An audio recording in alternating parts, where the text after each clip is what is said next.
Hi, the cultural trait that I'll be talking about today is the Vietnamese pho, specifically the Vietnamese beef pho. Did you know that the Vietnamese beef pho is one of the most well-known traditional dishes in Vietnam? So why beef pho and not chicken pho? Chicken pho is usually served with shredded chicken meat from a pre-boiled chicken, whereas beef pho is typically served with thinly sliced raw beef as it will be added into the hot broth until it reaches its desired doneness, which is usually well done or medium rare. Beef pho is also sweeter and meatier in taste, so it will be more appealing for the consumers. So for the top of the iceberg, the things that we'll be able to see in the bowl of beef pho would be the thinly sliced beef, the rice noodles, the broth, the chopped herbs, star anises, the chives, onions,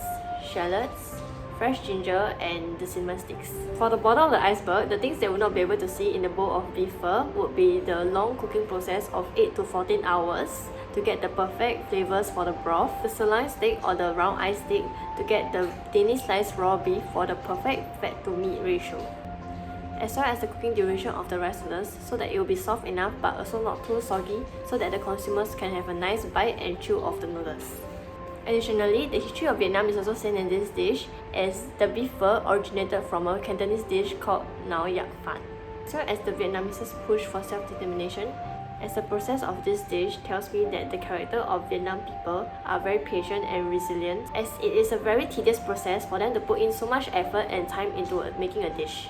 It also tells me that they are generally very health conscious people and have clean diets, as most of their ingredients are very fresh and healthy.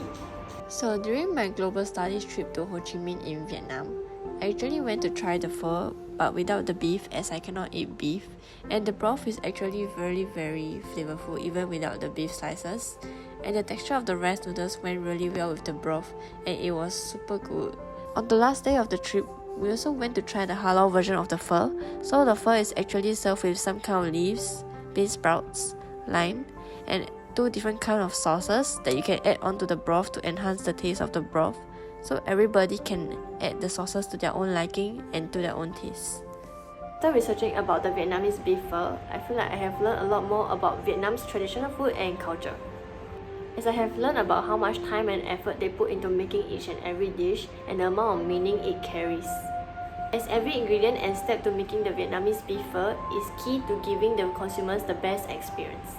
And I will learn to appreciate all the different cuisines from the different cultures, as every dish will hold its own meaning and history behind it. Doing this will allow me to learn more about the other cultures and understand the types of techniques they use to preparing their food, and the way different cultures prefer their food to be, whether it be spicy or not, served separately or all served together. And that's the end of my vlog. Thank you!